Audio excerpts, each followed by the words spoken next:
Well, the question was, why is it taking OSHA so long to get around to writing a standard as opposed to a guideline? And there's a couple reasons. One of them was, they need political will.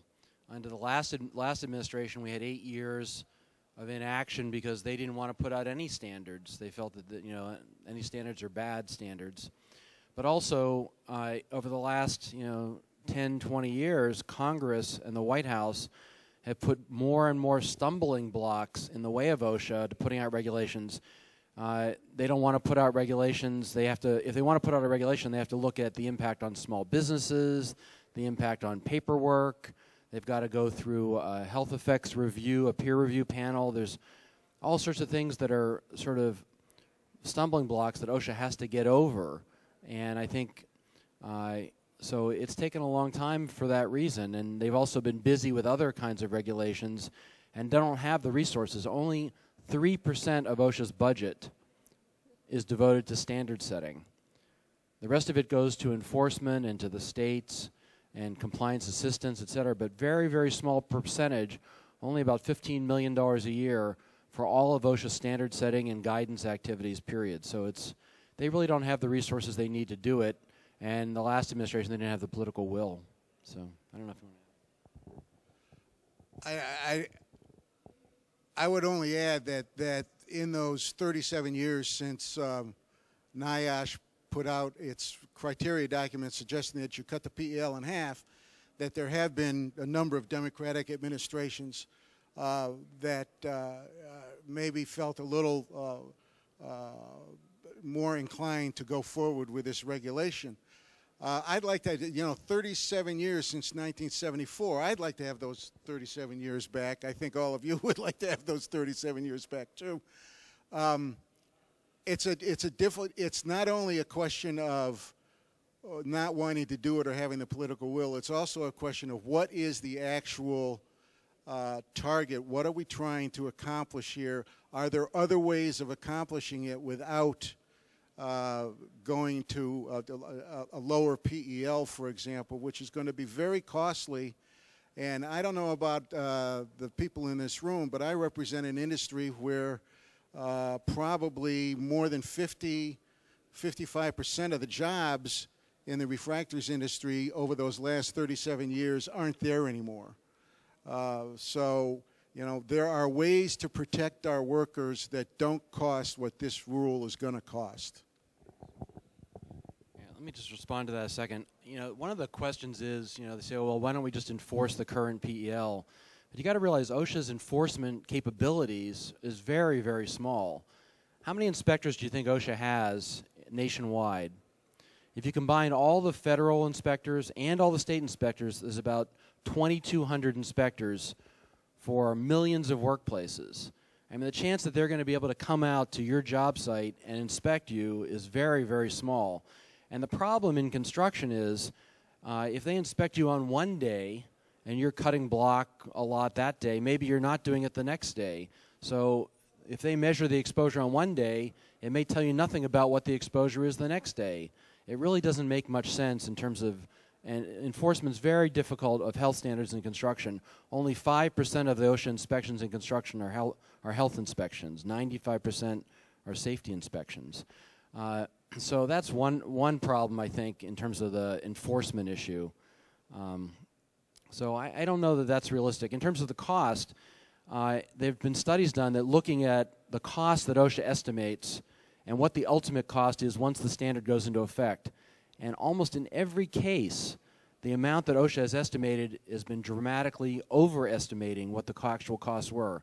When they actually implement the standard, they find it doesn't cost that much. For example, Rob was talking about the cost of an industrial hygienist. Well, that's why in the proposal, the recommendation is to have a table that says if you're doing certain tasks, these are the controls you have to use, and doesn't require you to do as much monitoring. So it cuts down on the expense. It makes it easier and cheaper to comply. And I think that makes a lot of sense in the construction industry where things are changing all the time. Say if you're doing a certain operation, you have to do it wet or you have to use local exhaust. And I think that's a reasonable approach and a cost-effective approach, and it makes sense for construction. I would just say that compliance or enforcement as Scott said, isn't the total answer. However, it doesn't matter whether it's 0.1 or 0.05 if it's not being enforced and you're not complying with it, you're not protecting workers. So let's try to comply with the original PEL, the 0.1, and see what happens.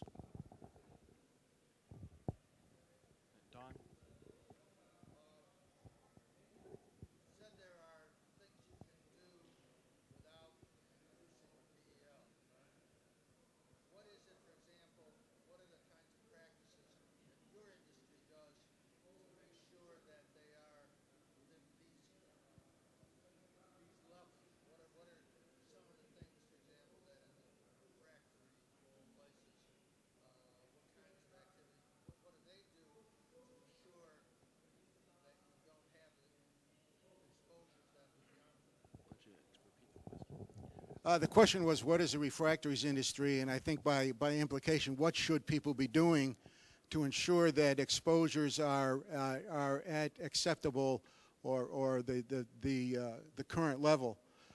The answer is what every good employer operating workplace ought to be doing, and that is identifying identifying what work assignments have potential silica exposures, then determining what those exposures are, and taking steps to ensure that you are not only in compliance with the regulation, but that also that you are protecting your worker. And you do that through training. You do that through, in our case, mostly it's ventilation and air control, airflow control, that sort of stuff. In certain situations, and I'm sure you're going to see this in the proposed rule for construction, it's going to be respirators.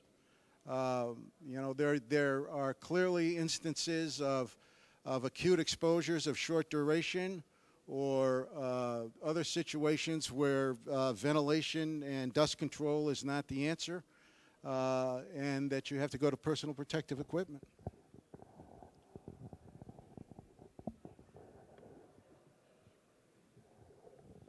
Other questions? Yeah.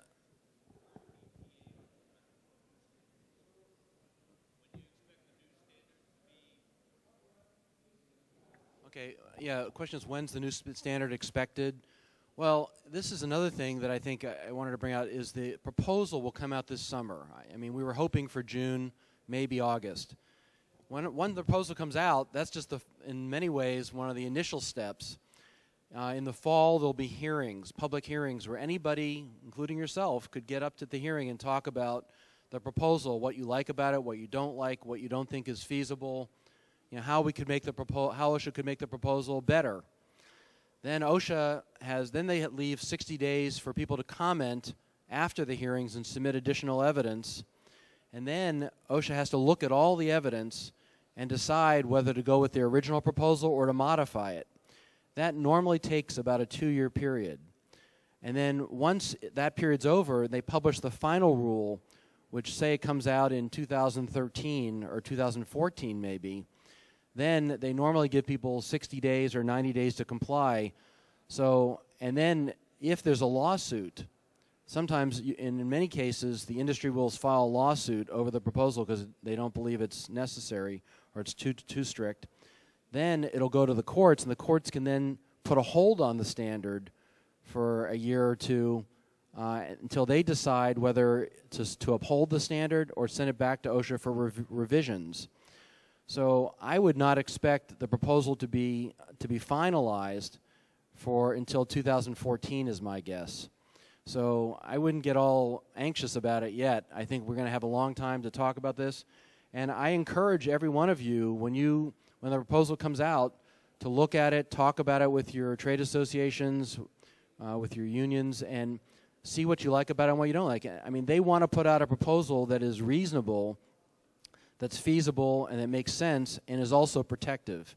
So any ideas or suggestions you have, they would welcome.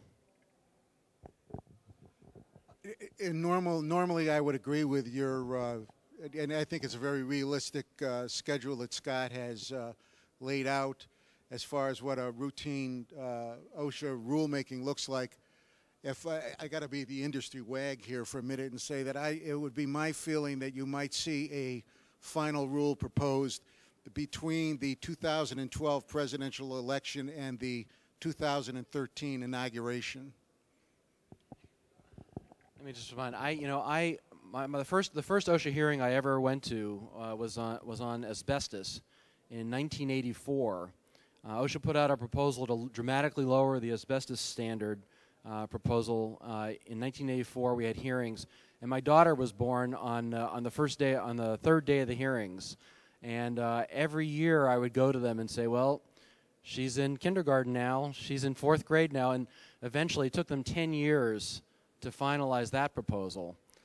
So I guess we could be cynical about it and say they'll put it out after the election, but I don't think it's coming out until 2013 or 2014, but we'll see. I worked for OSHA in 1974 when NIOSH published its criteria document, so I have to sort of agree with Scott that it's probably later rather than sooner, but you never know. And I will say that, Scott, I was there when I was sitting about where this gentleman is there when they signed the vinyl chloride standard, which was the first big OSHA health regulation. So, any other questions? Yeah, let me add something. The vinyl chloride standard was a perfect example of a standard where the industry came out and said, this is going to cause tremendous economic damage to our industry, it's going to put us out of business, etc. And then what happened was, in order to reduce exposures to workers to vinyl chloride, they tightened up the production methods and sealed a lot of the leakage that was going on in the system. And it actually saved the industry money. And a couple years later, they did an economic analysis and said it was a tremendous boon to the industry. So it was really a lot of crying wolf about the proposal in terms of the economic impact. And I suspect that's what's going to happen with Silica as well. You're welcome. Thank you. Now, the two are not comparable at all. Vinyl chloride was a very acute kind of exposure. It was a very finite kind of material made in very few places, actually formulated. You're talking about beach sand here. You're talking about every road cut that was ever made, every field that was ever plowed. So it's a little different, but I knew you were going to say that as soon as I mentioned it. I bit my tongue when I said it.